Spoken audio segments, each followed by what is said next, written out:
Bismillahirrahmanirrahim. Masih membahas tentang wakaf. Ya, wakaf.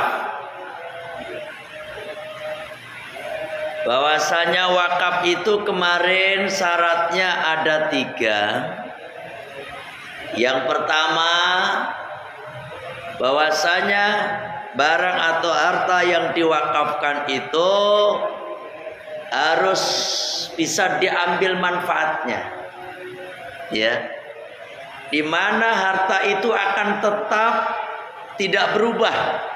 Wakaf seperti wakaf tanah, ya, wakaf bangunan, yang mana tetapnya itu dalam jangka waktu lama, ya, dalam jangka waktu lama.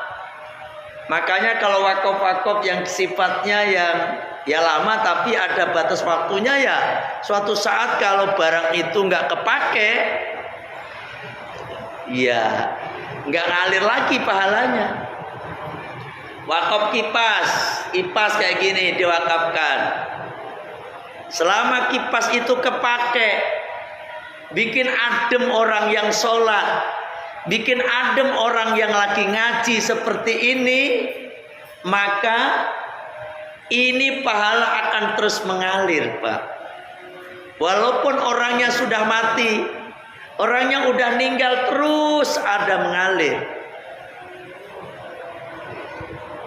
Keramik, granit, ini juga begitu.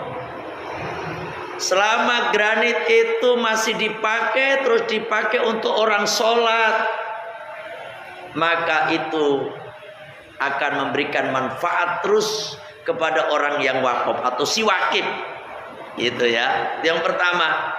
Yang kedua, hendaknya kita boleh kita mewakafkan asalnya, terus cabangnya. Ini berdasarkan hadis ini, Pak, ya. Wal aslu fi masabaqo, dan adapun dasar dari keterangan yang udah lewat ma hadis rawa yang telah meriwayatkan kepada hadis Al-Bukhari, Imam Bukhari, hadis 2586, wa Muslimun, dan hadis Imam Muslim yang diriwayatkan oleh Imam Muslim hadis 1632. An Ibni Umar radhiyallahu anhuma, dari sahabat Abdullah bin Umar radhiyallahu anhuma. Semoga Allah meridhai Abdullah dan Umar. Jadi Ibnu Umar ini putranya Sayyidina Umar. Nama Ibnu Umar putranya Umar yang bernama Abdullah. Beliau banyak sekali meriwayatkan hadis, ya, banyak sekali hadis yang diriwayatkan dari beliau Abdullah bin Umar. Beliau menceritakan tentang bapaknya, yakni Sayyidina Umar.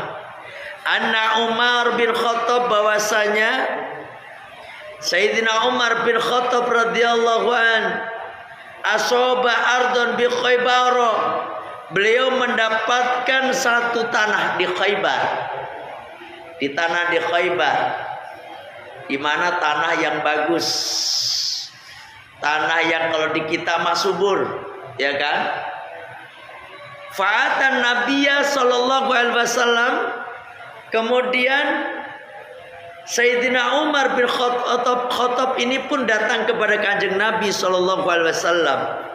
Yastamiruhu, beliau minta pendapat kepada Kanjeng Nabi fiha, berkenaan dengan tanah Khaybar itu, ya, tanah Khaybar itu.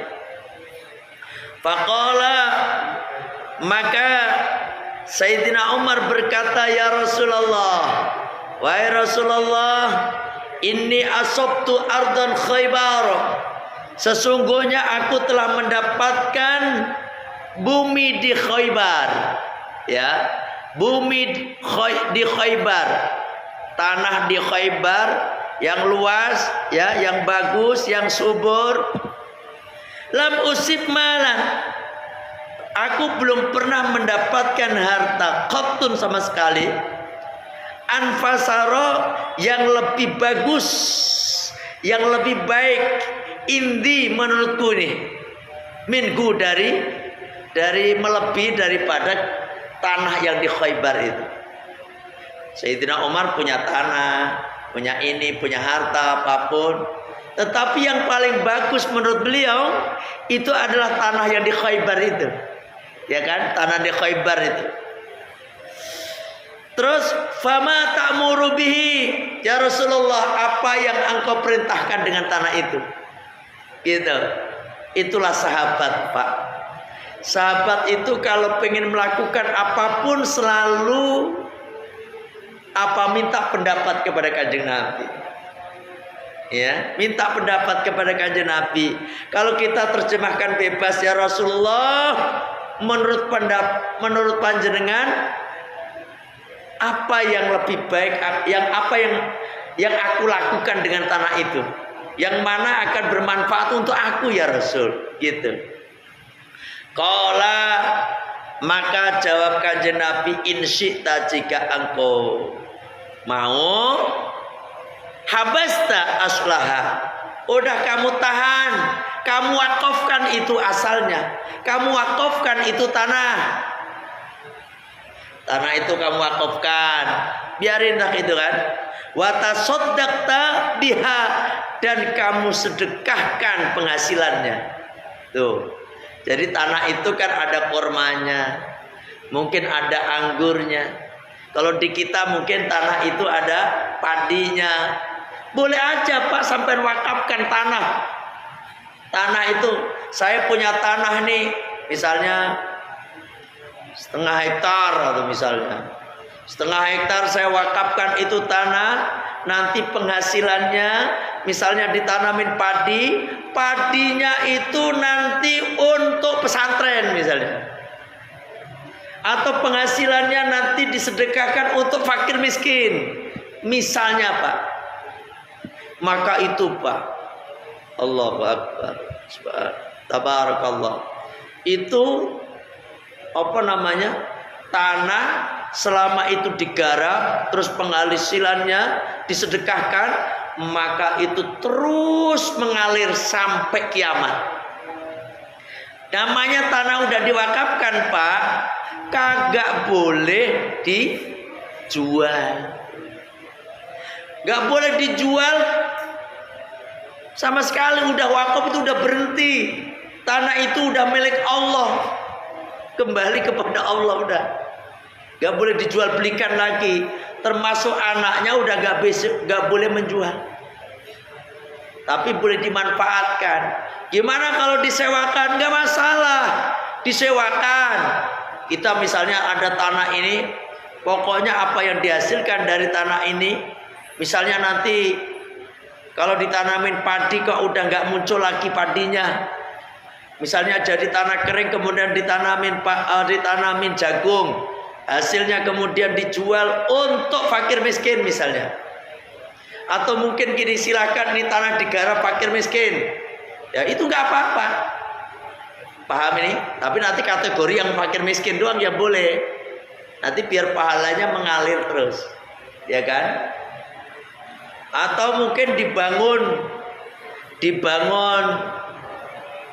rumahan misalnya, kemudian disewakan, dan penghasilannya itu dimasukkan ke masjid misalnya, ya kan, nggak masalah, tapi pahalanya akan terus mengalir kepada siapa?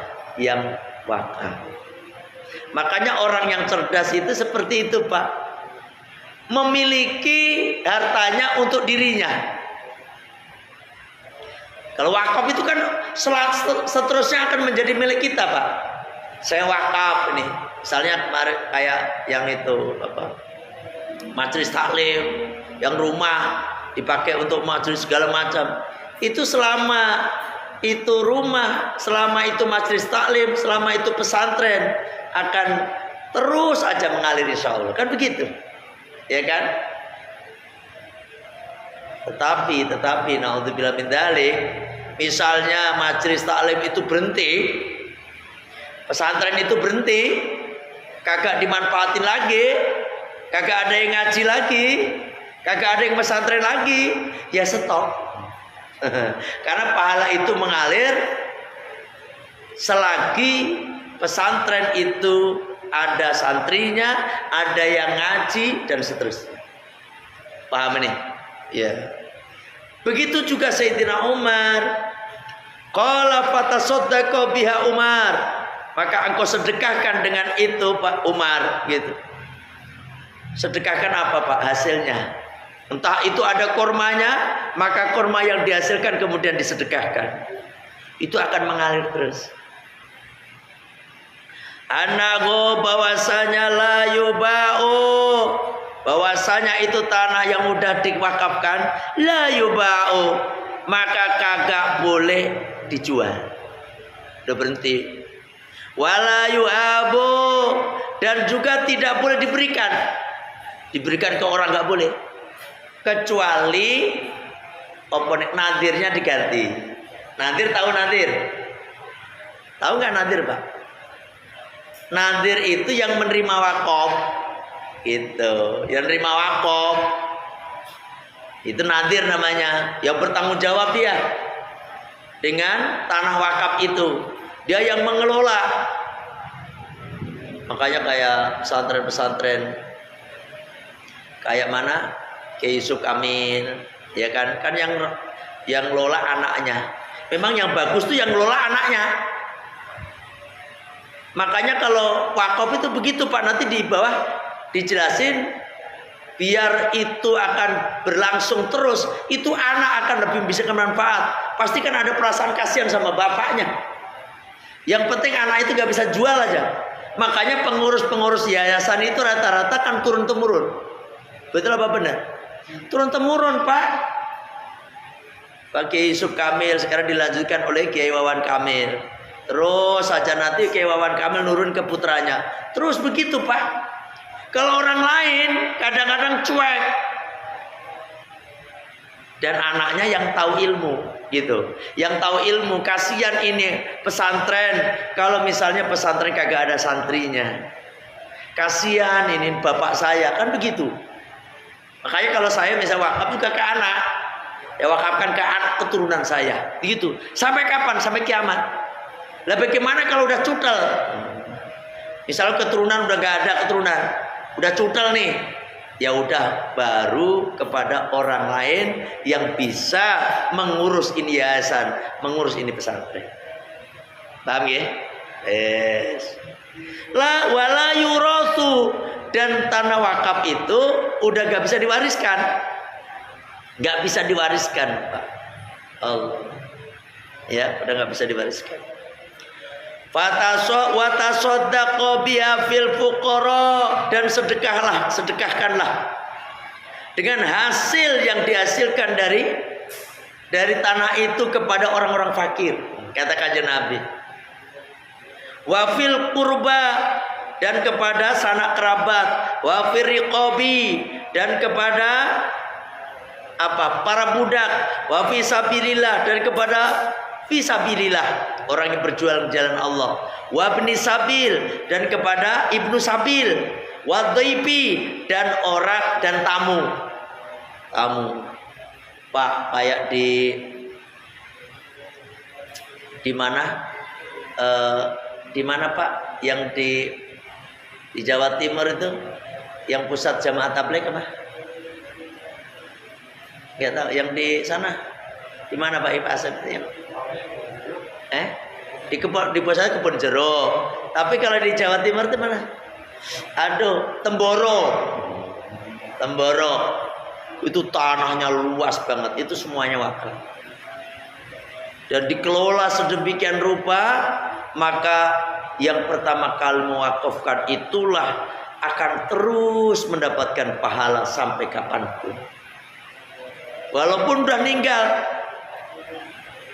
Kan ada 3 Pak. Idza mata ibnu Adam in qata'a amaluhu illa min salatin. Ketika mati kita ini manusia, terputus semua amalnya kecuali 3 perkara. Apa yang 3 perkara itu? Sedaqatin jariyatin, sedekah yang mengalir ini, wakaf, tanah wakaf ini. Sodakotin jariyatin au ilmin yuntafa'u bih, atau ilmu yang bisa diambil manfaatnya pada ilmu itu. Ngajar, ngaji. Makanya sebenarnya orang yang cerdas, yang dia punya ilmu, dia itu ngajari anak-anak kecil itu loh, yang dari nol, yang nggak bisa baca tulis Al-Quran, diajari itu anak sampai dia bisa baca Al-Quran.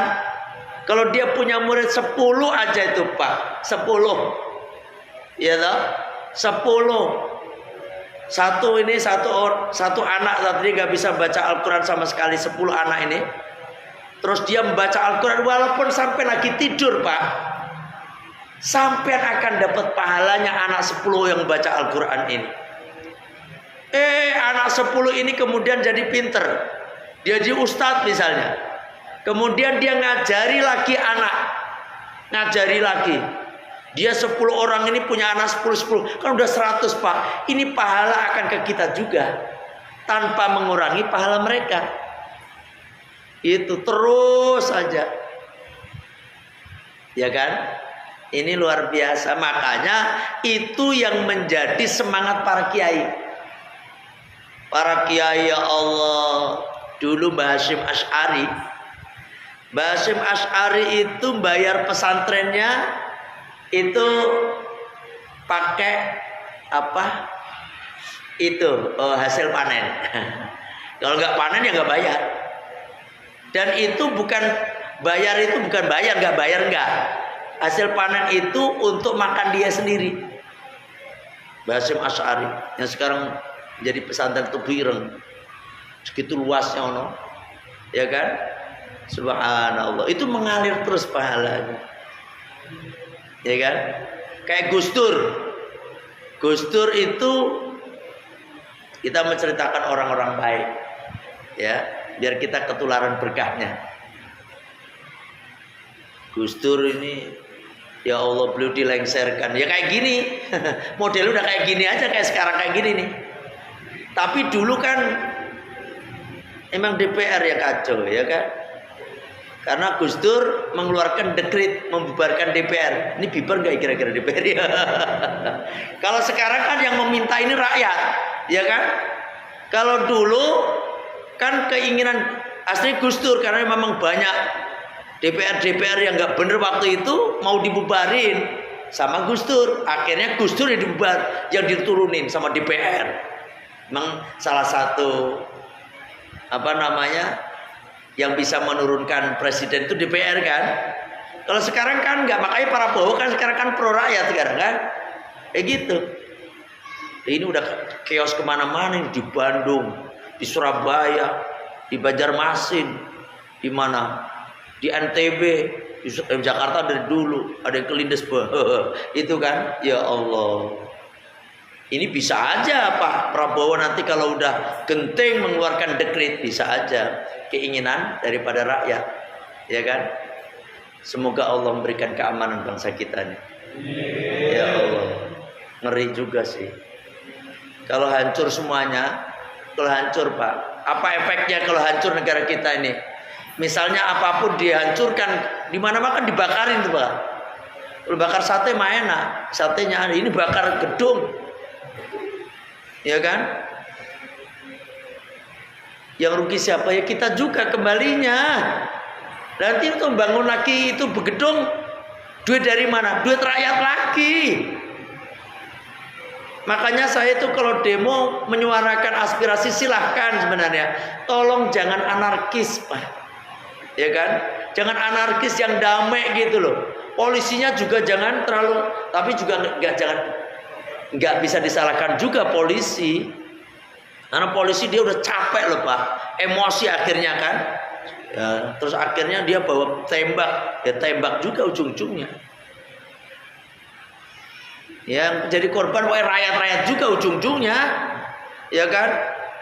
Ya Allah, sadarlah para DPR nih, DPR pada sadar lah. Ini tambah DPR ada yang umroh, jalan-jalan ke sana kemana? Ya Allah, gimana kayak gini ya Allah?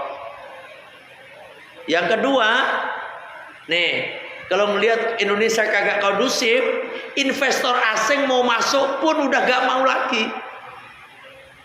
Paham ini? Ntar lagi ujung-ujungnya apa Pak? Pada pindah.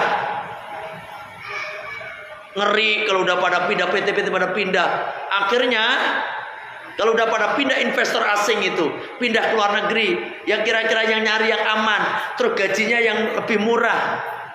Yang di Jabodetabek ini kan kenapa PT-PT pada pindah ke Kendal, ya toh, di Jawa Tengah? Karena di sana UMR-nya lebih murah. Berapa katanya? 2.500.000 atau berapa? Di sini kan udah 5 juta separuhnya. Makanya pada pindah ke sana. Kalau masih di Indonesia masih aman. Lah kalau udah pindah ke Vietnam, pindah ke mana kemarin itu, PT-PT besar itu, kan yang rugi kita. Ujung-ujungnya banyak pengangguran. Kalau udah banyak pengangguran, banyak kejahatan. Itu Pak mengerikan. Gimana gak banyak kejahatan? Orang itu Pak kalau udah terpaksa dia akan nekat. Orang udah lapar nih, dia lapar, istrinya pada kelaparan, anaknya pada kelaparan. Seorang laki-laki dia akan berbuat apa saja untuk istri anaknya yang kelaparan itu. Maling kayak apa kan begitu. Dia mau kerja kagak ada kerjaan coba. Ngelamar kerja udah kagak diterima susah. Jangankan udah tua kayak model kita. Betul apa benar? Yang muda aja, yang muda, yang lulus sekolah, jangankan SMP, SMA, yang lulus perguruan tinggi seabrek-abrek, nganggur. Padahal waktu di perguruan tinggi sekolahnya pinter, nganggur juga, apalagi yang nggak pinter. Betul apa benar nih? Ya Allah, banyak curhatan tuh. Ya kan, saya lulus dari UI, saya lulus dari Unpad, saya lulus dari ini, sampai sekarang kagak kerja-kerja. Banyak nggak kira-kira lulusan perguruan tinggi yang nganggur? Banyak. Ada nggak yang lulusan perguruan tinggi jadi tukang sapu? Banyak juga. Lulusan perguruan tinggi jadi operator biasa, banyak nggak? Seabrek-abrek Pak. Lah model yang baru lulus aja susah nyari kerja, apalagi yang model kayak kita bapak-bapak ini. Kalau udah dipecat, naudzubillah min dzalik, dipecat dari PT gara-gara investornya pada pindah, akhirnya kan pusing dia. Kerja ke sana nggak ada, dia mau tani kagak punya sawah, dia mau dagang kagak punya modal. Yang ada apa? Jadi mohon maaf, melakukan satu kejahatan. Nyopet kayak apa dilakuin. Jadi bergabung ke anggota begal. Karena ada kayak gitu. Ngeri Pak, ngeri. Kalau udah kayak begitu apa? Ya udah, negara nggak aman dan sebagainya. Ya Allah, ngeri. Makanya gara-gara apa? Korupsi itu, koruptor itu. Makanya dari dulu saya setuju koruptor dihukum mati. Itu aja udah. Ini kalau saya presidennya. Pokoknya kalau ada pegawai, ini semoga aja ini didengar, ini kan live ini. Kalau ada pegawai negeri, entah bupati, camat, bupati, gubernur, presiden, menteri, DPR, korupsi, nggak usah gede-gede, jangan sampai miliaran, 50 juta dihukum mati, yakin nggak ada yang korupsi Pak. Paham ini? Di samping dihukum mati, harta aset, hartanya ditarik semua oleh negara, dipergunakan untuk rakyat. Yakin Pak, negara kita ini pasti akan makmur. Dan yang korupsi ngeri juga Pak, mati 50 juta. Kira-kira Bapak setuju nggak kira-kira gitu? Setuju nggak? Kelihatannya setengah setuju ini Pak. Kita setuju Pak, yakin negara kita ini ya Allah sumber kekayaannya banyak Pak gitu. Sumber kekayaan alam yang di atas bumi, yang di dalam bumi ini luar biasa banyaknya. Emas, perak, perunggu, kuningan, apapun ada di kita nih. Mineral, minyak bumi yang di atasnya subur makmur. Kalau Arab Saudi cuma punya minyak doang, ya enggak? Karena pengolahannya aja yang nggak benar, banyak dikorupsi ini. Makanya wajar rakyat kita berteriak seperti itu, sampai kelindes tank itu. Waduh. Makanya ngamuk seluruh negara ini. Warga semuanya ngamuk, jangan salahkan. Karena apa? Ya itu tadi, banyak tikus-tikus berdasi kayak gitu. Kenapa saya jadi emosi nih ngaji nih ya? Ini gara-gara begini nih. Ya kan? Kasihan. Yang jadi korban rakyat kecil juga. Betul kan? Makanya ya Allah, dengan adanya ini demo ada di mana-mana, semoga ada tatanan baru. Tatanannya apa? Terbentuk undang-undang yang korupsi maksimal 50 juta dihukum mati. Yakin Pak, nggak ada yang berani Pak. Mereka juga takut jadi bupati ujung-ujungnya, ya kan? Mereka takut jadi pegawai, takut jadi DPR, takut jadi DPRD.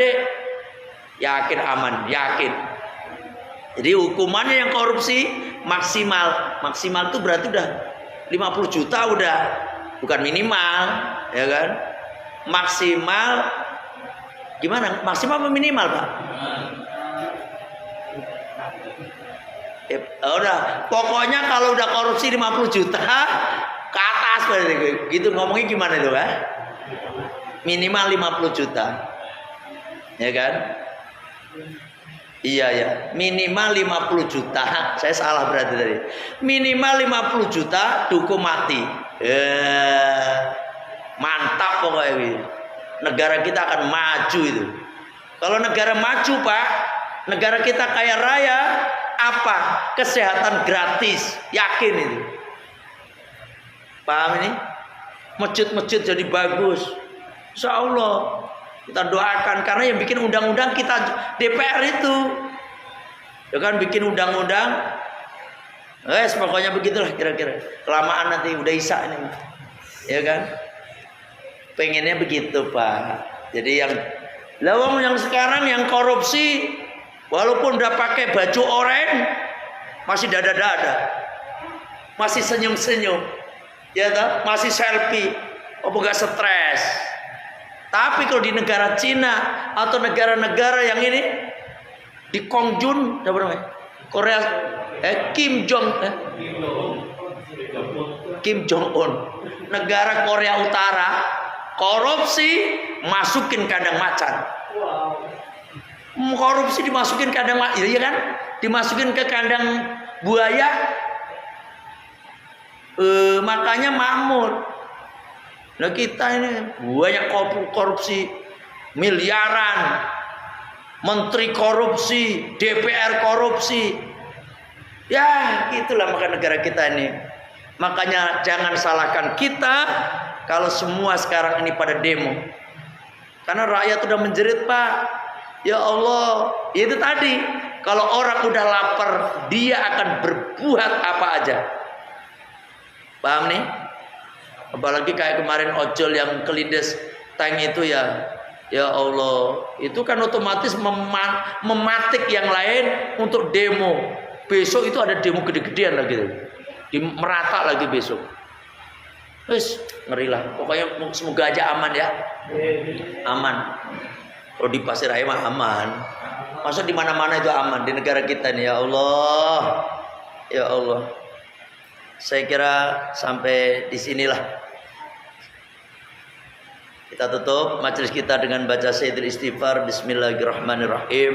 Allahumma anta rabbi la ilaha illa anta khalaqtani wa ana abduka wa ana ala ahdika wa wa'dika mastata'tu a'udzu bika min syarri ma sana'tu abu'u laka bi ni'matika alayya wa abu'u bi dzambi faghfirli fa innahu la yaghfiru dzunuba illa anta astaghfirullahal adzim astaghfirullahal adzim astaghfirullahal adzim subhanaka Allahumma wa bihamdika asyhadu an la ilaha illa anta astaghfiruka wa atubu ilaik. Alhamdulillah.